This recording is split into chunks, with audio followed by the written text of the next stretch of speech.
Hey guys, it has been a while, so hi, it's nice to see you. I'm outside because I had to get on the internet from my laptop to show you guys something that is pretty important. I woke up this morning, and I love Instagram. I've actually gotten more into doing Instagram. I'm looking at my laptop right now, so I'm not ignoring you, but I've gotten more into Instagram and posting things on Instagram than on Facebook.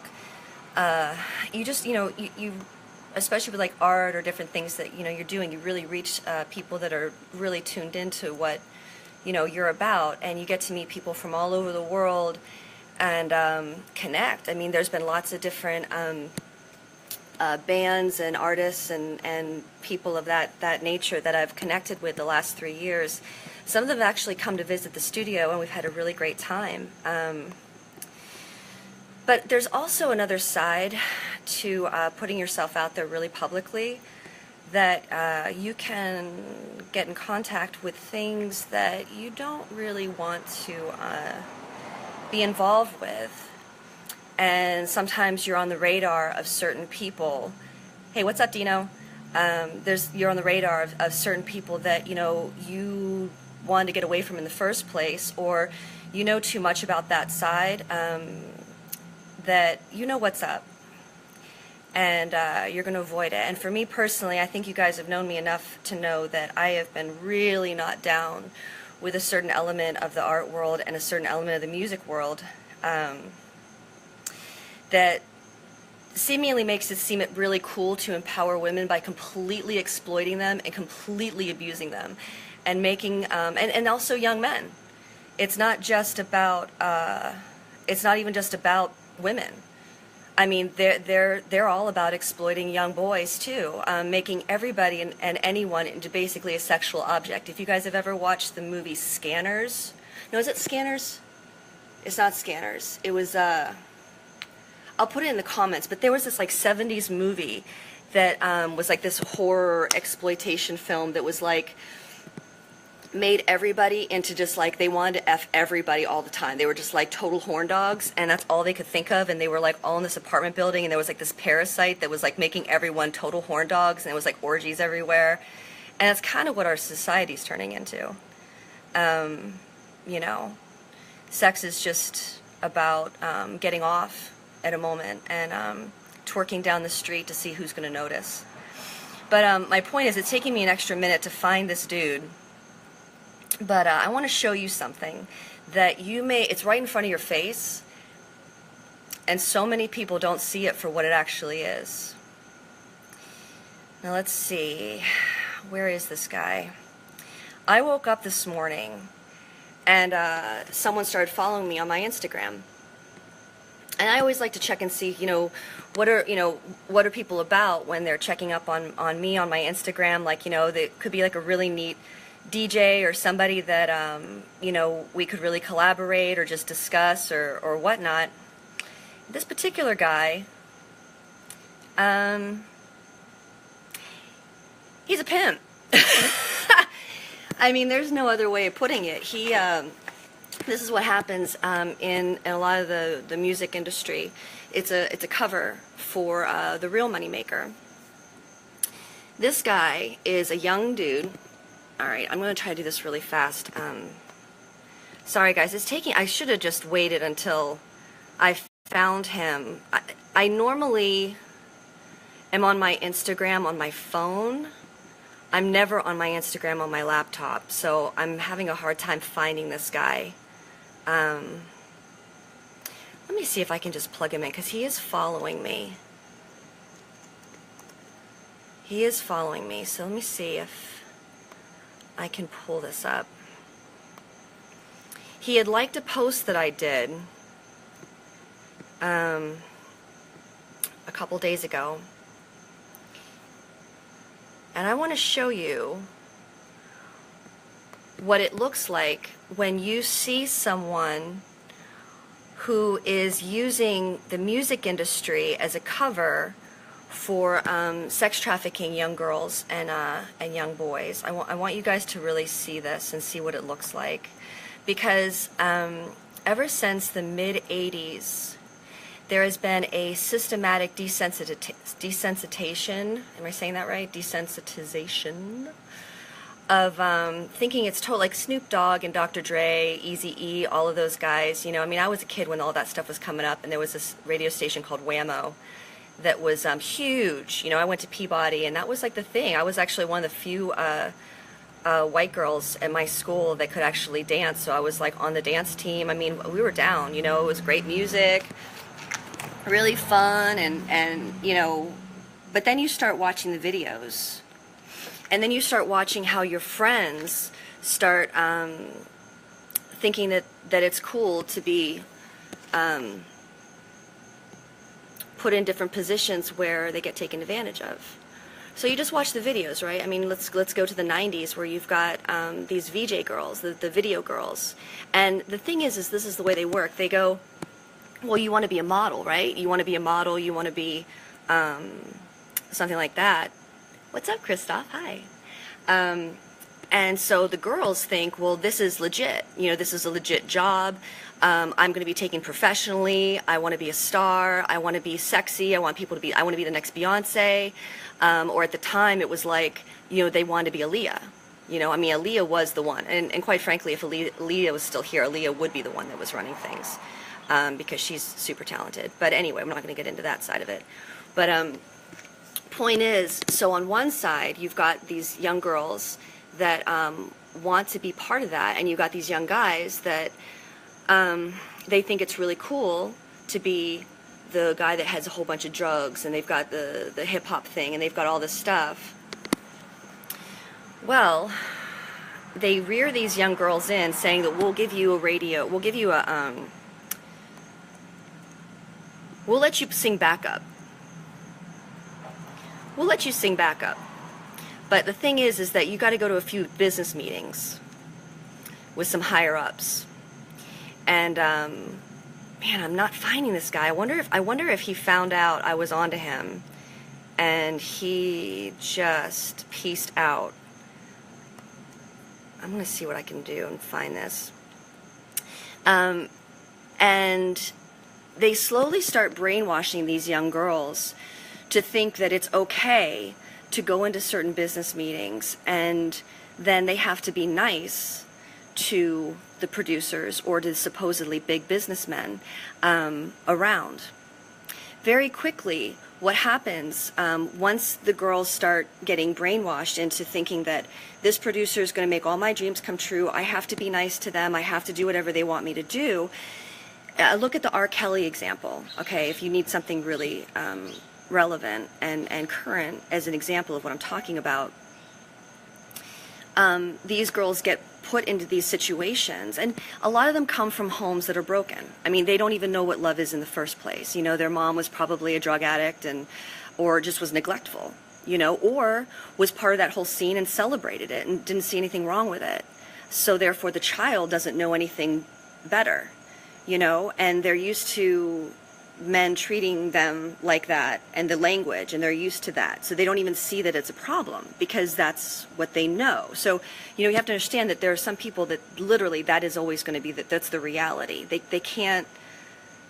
don't know any better, so they have to survive, you know, and so this is what they have to do, and they don't want to feel bad, they don't want to feel like they're a victim, so they have to self-empowerment themselves. So they have to mentally create a double-mindedness where they're being self-empowered by exploiting themselves. Can you follow me on that one? There are some big groupie girls in the hip-hop industry right now. I'm not going to name any names because I'll probably like piss a whole bunch of y'all off, but the fact of the matter is it's true. Slut empowerment. What's up, Meredith? Hey, Mara. That's a double-mindedness. They have to do that because they want to survive. And it is a very nasty game. It's a very nasty game.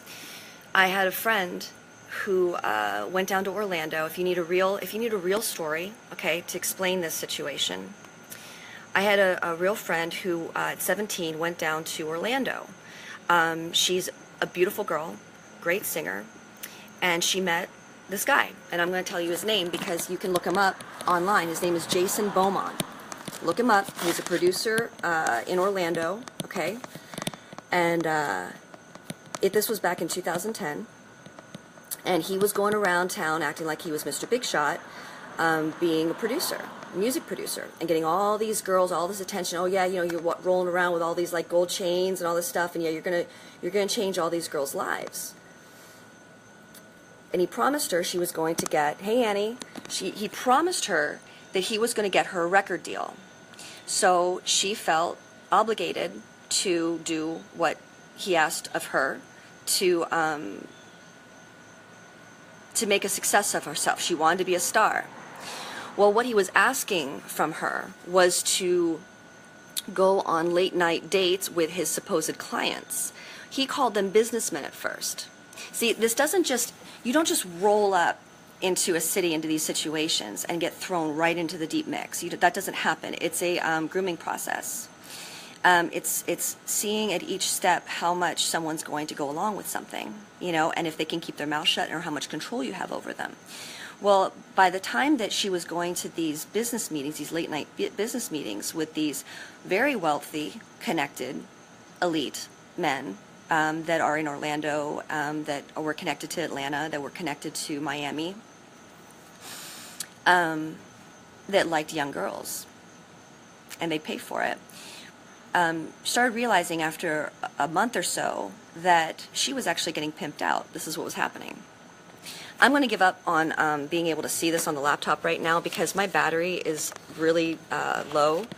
And what I'll probably do is just take a photo of this guy that friended me on Instagram. I'll just take a photograph of what his Instagram looks like, and then we'll talk about it later. But see, I don't have Wi-Fi at the house, and I like it that way because it keeps everything pure and, well, at least unless I'm on my phone. But anyway, I got to go over here and charge my phone. So, point is, he started realizing that when he had enough control over her, she was staying at his hotel. He set her up in this really nice penthouse. Okay, she didn't have any money of her own. Okay, she was totally dependent on this guy. Okay, this is Jason Beaumont, and when he got her at that point, he knew he had her. So he didn't have to hide the fact that he was literally pimping her out. And he had this company. He had this company. You can look it up. Oh gosh, I've got to grab my notes because I did make notes for this. There's a lot of things I don't want to miss when I'm talking about this stuff. Okay, so he had this website called millionaireschoice.com. And it was all about very, very elite escort service. You know, you get these beautiful girls. And I know you guys aren't going to like to hear this because I know secretly some of y'all are into this. So it kind of makes you feel like crap. Sorry. Just know it for what it is, you know? And if you've been around it, if you've gone onto websites like that, you know, if you've gone to strip clubs and said, well, the girls just like it, you got to understand what's really going on behind closed doors. Even if the girls are acting like they're completely enjoying it and they're completely going along with it, it is what it is what it is. He had her on so many drugs, she couldn't think straight. Hey, Mom, is there any water? Do you mind? Do we have any water? So when I talk so much, I get really thirsty. All right, I'm just going to grab a La Croix. So anyway, he had her so drugged up half the time, she didn't even know what the heck was going on. Okay? Pumpkin spice coffee. Yeah, that sounds good. So I gotta love pumpkin spice coffee, it's good. And again, she's 17 years old. 17, you guys. So what he would do too is she didn't get to this point, but when he did eventually get busted, okay? So you can look him up. I mean, you'll find like articles on this guy. This is no joke. I mean, this is a real deal. And I actually did know someone, and I still know someone, no names because, sorry, protection, confidentiality, duh. But, you know, they went through this, but he would brand his girls too with a tattoo. I mean, we're talking some sick stuff. And the thing is that on the MTV side, they make it look cool to act like that, like it's a joke. You know, like, oh, I got my pimps and my hoes and I got this and that, and they act like it's cool and it's funny. But there's a whole reality, underbelly of sex trafficking and this kind of culture where they're throwing girls in cages, they're putting girls in the most unbelievably compromising situations so that they can make money. And I'm talking a lot of money. And you're not going to make, you know, these guys that like are super rich, they don't want just regular sex. They want some messed up stuff. And these guys like Jason Beaumont are all down with it because it's all about money. Okay, so that's where the really low stuff, like those low street guys, connect with the high highs. Do you see the connection? Okay. So, you know, you wish it would just end there. And this is not just about being the hip-hop community. It's not just about that. It's everywhere. John Casablancas in the 70s, perfect example. You know, this is a guy who is a lifetime of pedophilia. Lifetime. He made an entire industry based on collecting girls and selling them for sex. But they put it under the really cool guise of, you want to be a model? Thanks, Mom. Appreciate it. Mom's got my back. Thank you. Got some coffee. And so what happens is that they create a fantasy that seems safe. So all these young little girls, when they're kids, they're looking at magazines, they're looking at the videos from MTV, they're looking at movies, they're looking at all these different things and going, it looks safe, it looks fun.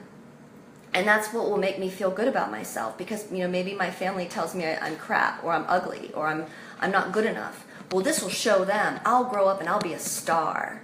I'm going to be a star. And whatever it takes to prove that I'm not a loser, or to prove that I'm pretty, or to prove that I'm somebody, that's the fantasy that these industries sell.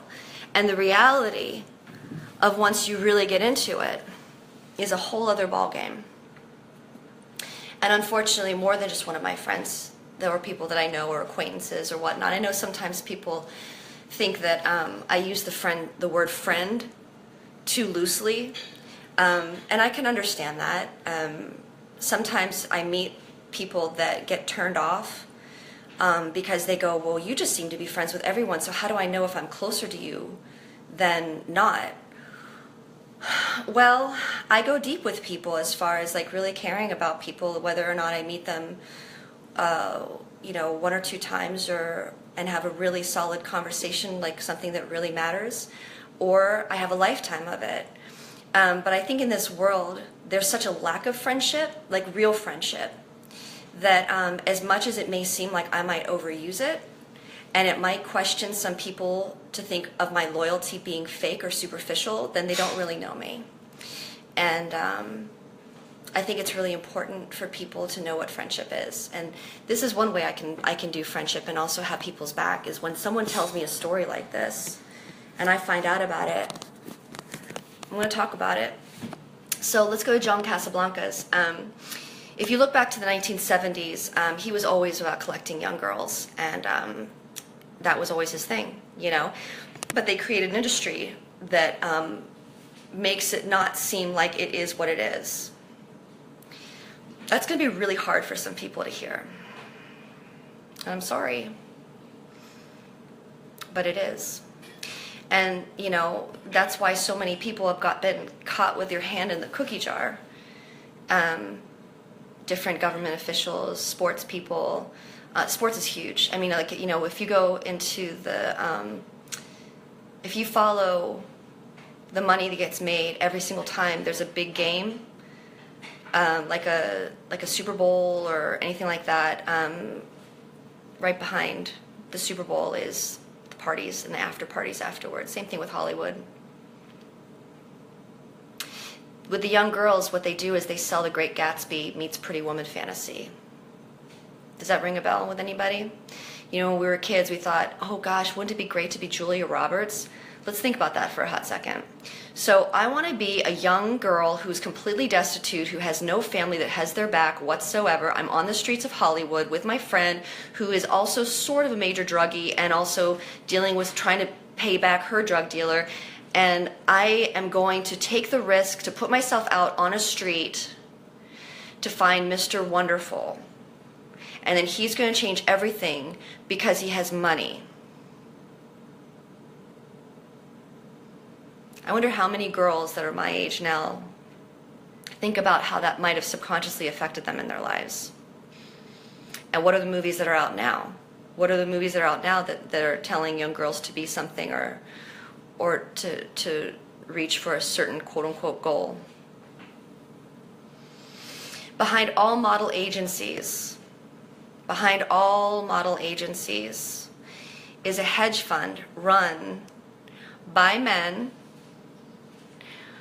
who use it as a catalog for them to rent with people.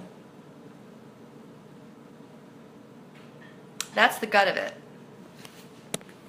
That's the gut of it. Okay, what do I want to say?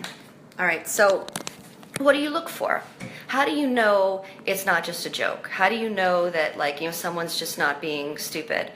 Well, when you go onto someone's website, and I'm going to try to describe this guy's Instagram, okay, very carefully, and then I'll take a photograph of it and share it on my post.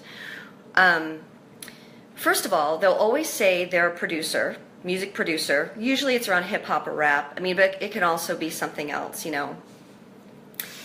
First few pictures, there's always certain girls that are like, it seems like they're their groupies, or maybe their girlfriend, or maybe they try to pretend like it's the girl in the video. They will have her with her butt out, totally naked, on a bed, spread out. What does that have to do with music? That is code for this girl's available, and all you need to do is message me, and we can hook something up for you. Now, do they tell the girl that?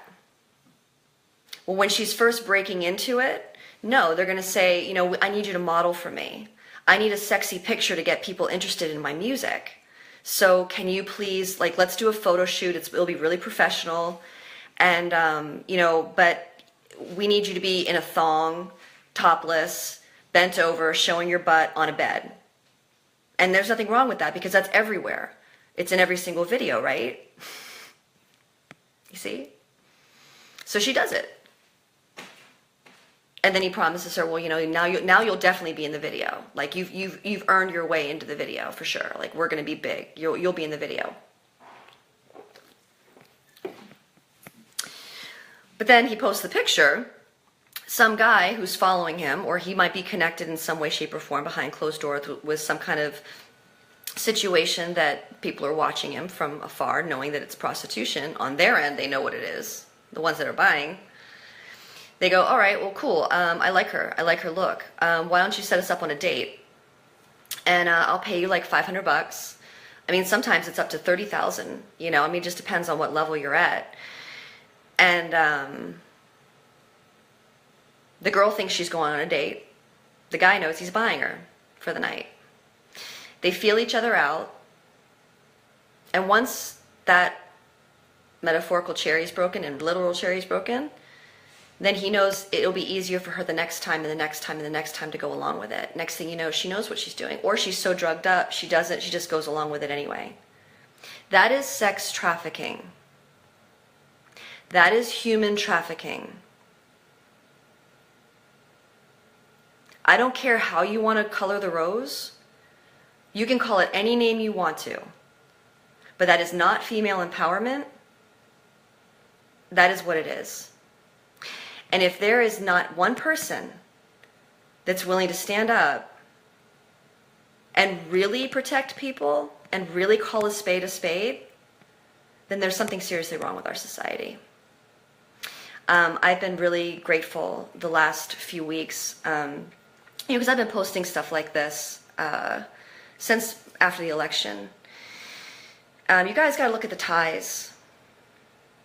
anyone who is aligning themselves with certain people that you know are a part of this whole scene, high to low, and you'll start to know their language. Just know their game. Stop defending them or protecting them. You know, Steelers. Oh, the Steelers. I am not a sports person. You know why? When I was a kid, I got to meet some sports people. I was 15. And there was like 7 of us girls that all ran around Pittsburgh. I had a great time. We were good kids. But we also thought we were 30 when we were 15.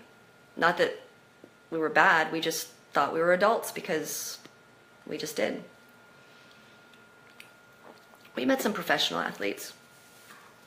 Total scumbags. They treat women like crap.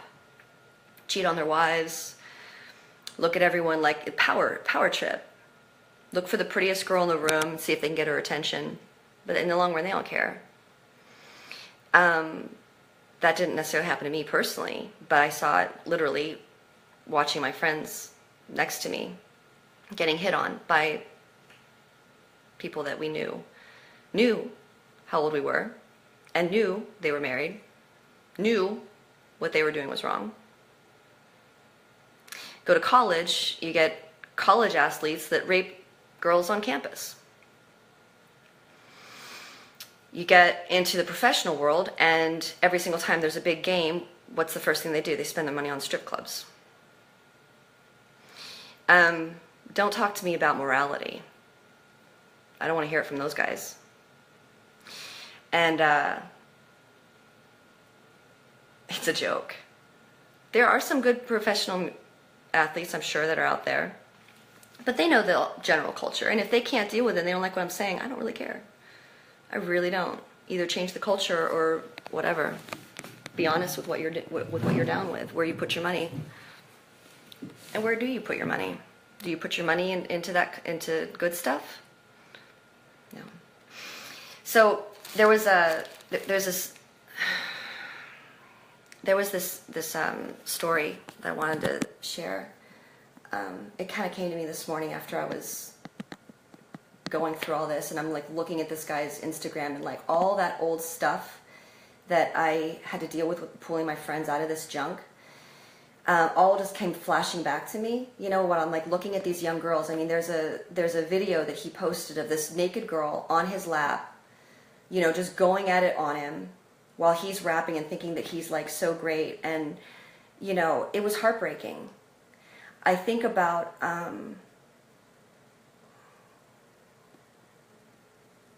where are their dads?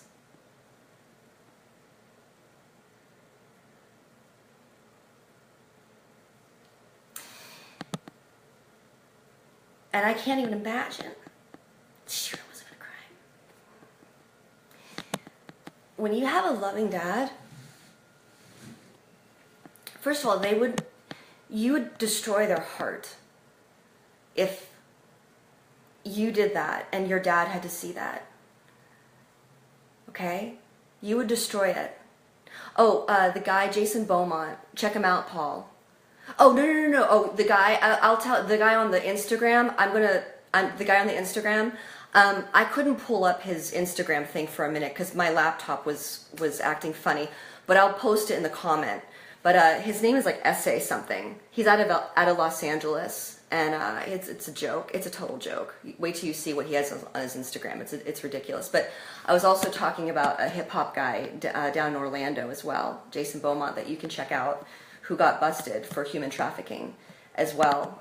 Same story. It's the same game. Same game. So check out both of those. I'll put the other guy on Instagram on my comments below when I'm done with this video. But anyway,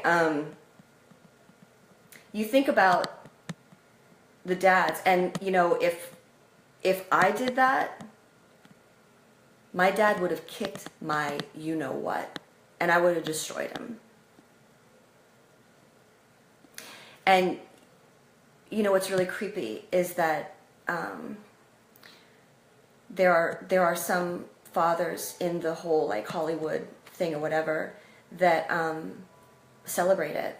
You have to think about, like, where's their head at? There's a pretty well-known actress on that show Girls who had a really gnarly scene that she did for the show.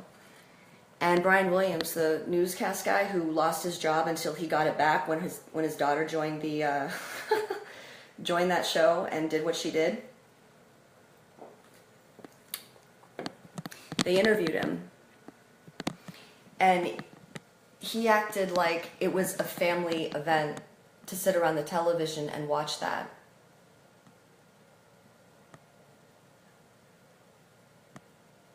What kind of person is that? What kind of father is that?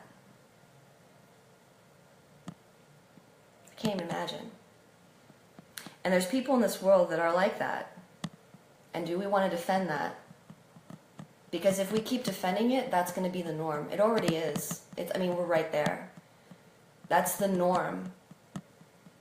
I'll totally check out Leah Remini. I will. Thanks, Paul. Appreciate that.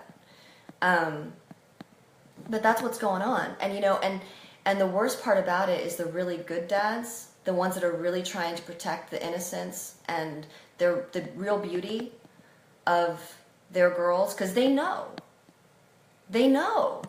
all this stuff. They're the ones getting shamed and mocked, and the ones with, at this point, even CPS is taking their children away from them. You know, the ones that are actually trying to protect their kids. So, side note, talking about how it can start from the very beginning. You've got really unstable homes. There was this young girl, she was 4 years old, lived down the street. Her mom was a total druggie and had like 8 different IDs for jobs because she wanted to make sure she always had a job, but she like changed her ID information, whatever, all the time. And this little girl came up with a neighbor to see my little kiddie pool. And yeah, you know, I was in a really weird place. You know, I was already dealing with so much stuff anyway, and I just was upstairs on the 3rd floor, and I just wanted to like have my own peace and quiet and do my research and just not have to deal. You know, I was just in like a really selfish mode that day. But the neighbor really insisted I come down the backyard and really wanted me to meet this young little girl. And the little girl wanted to swim, or she said she wanted to swim until she saw the pool. Then she got really scared.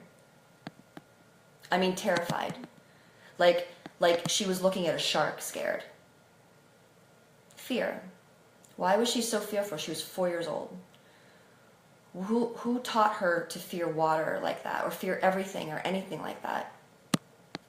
Right? So I pick her up, and I had never met her before, and she starts screaming in my ear. I mean, like screaming in my ear. And I said, "You're in control. You know, do you want to swim?" "Yeah." "Okay.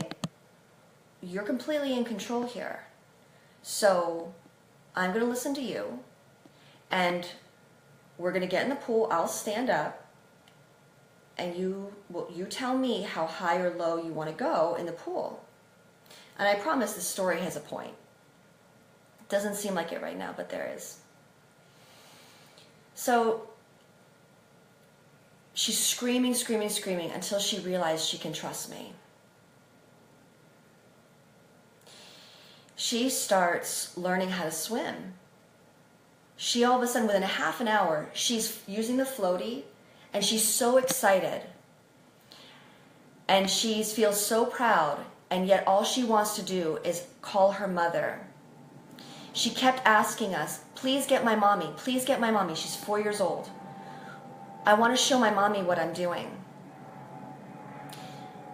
Her mom didn't care. Her mom was doing drugs down the street and trying and hooking up with a whole bunch of guys that have molested this little girl, come to find out.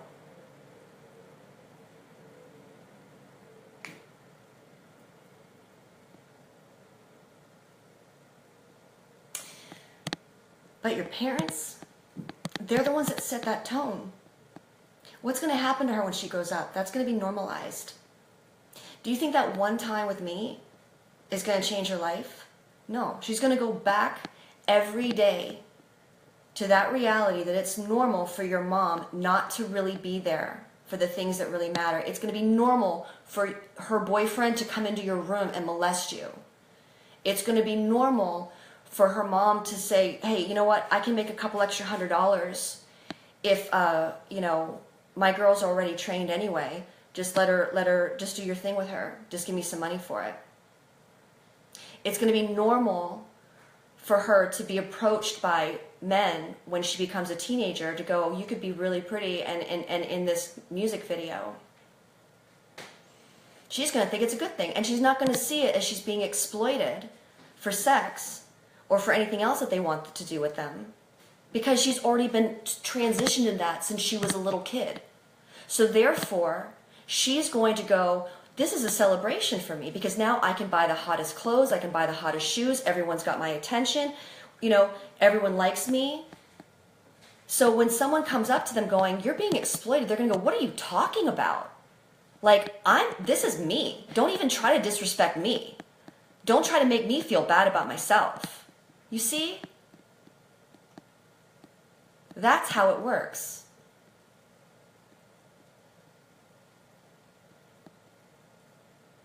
And if you try to call the cops or try to do something, they don't do anything. They don't do anything. So then, let's go to the other side of the elites.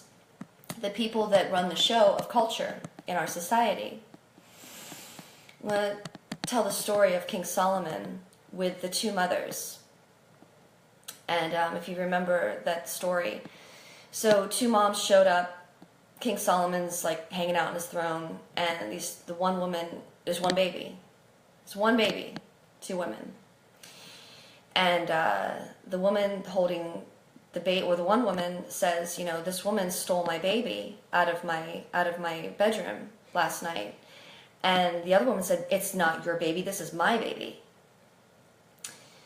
Well, they're arguing about whose baby it is. But the fact of the matter is, the woman that stole the baby from the real mother, her baby had actually died in the middle of the night. And instead of dealing with that and grieving with it and trying to figure it out and doing right by other people, or just, you know, waiting for their own, she decides to steal another woman's baby. But it gets worse. When King Solomon's trying to really figure out wisely which one's the real mom, he says, all right, so you both think you're the mom, right? It's like, yeah, okay. I'm going to split this baby in half. I'm going to slice it right down the center, and you guys don't have to argue anymore. You have one half of the baby, you have the other half of the baby.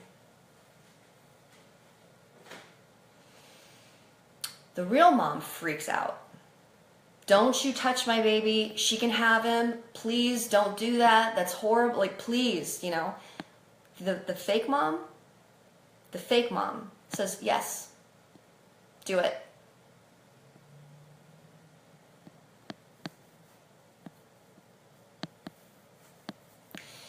There are people in this world that would rather slice the baby in half with everything that's good in the world, because they're not getting their way. And they make money off of really nasty things. And they do really nasty things. And they want, they live in that kind of mentality. If they aren't winning, they want the whole world to implode. And they encourage everybody else to do it. For their own reasons. You know, everyone will find a reason to go along with it that seems noble. But at the end of the day, if someone's encouraging you to slice the baby in half metaphorically, they're the fake one. They're not the real person. They're not the real person that's the leader or the hero, or the person that really has good intentions, and the person that really cares about their society or their community, their family, their friends. And, you know, I don't know if I have to really spell that out with all the different issues that are going on in the world right now, and all the different arguments and all the different issues that people take up with.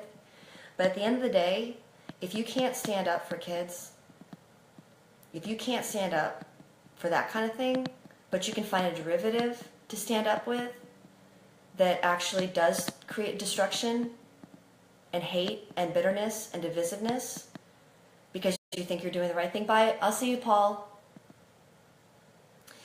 And you defend the ones that are doing terrible things to kids and creating very unsafe home environments, creating economies that exploit people every single day to their own destruction. I got no words. I don't have anything to say to people like that. I really don't. You know? So anyway, I guess I can finish with saying, you know, watch your heroes. Your heroes, you don't know your heroes. The ones on television, the ones in the movies, the ones that sing songs to you, that make a lot of money from your attention, you don't really know them, okay? And you don't really know what they're really down with, especially if you just get focused on the hype of them being cool and you want to be like that too someday. So you figure, well, if I can superficially copy them, then, hey Danny, then I can be like that someday. But you don't really understand what they're about, and they're out for your destruction. Make your heroes the people that you really know, that have your back, that really believe in you.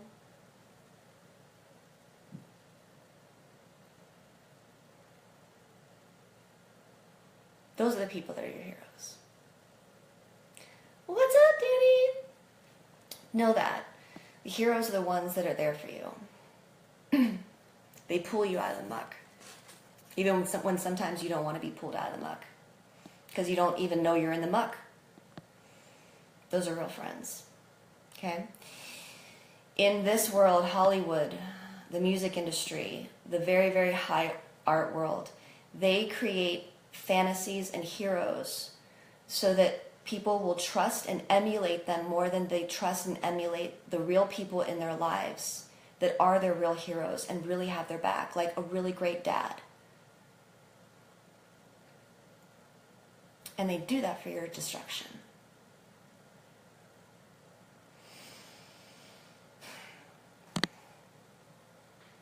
Sometimes people don't like emotion. They don't respond well to it.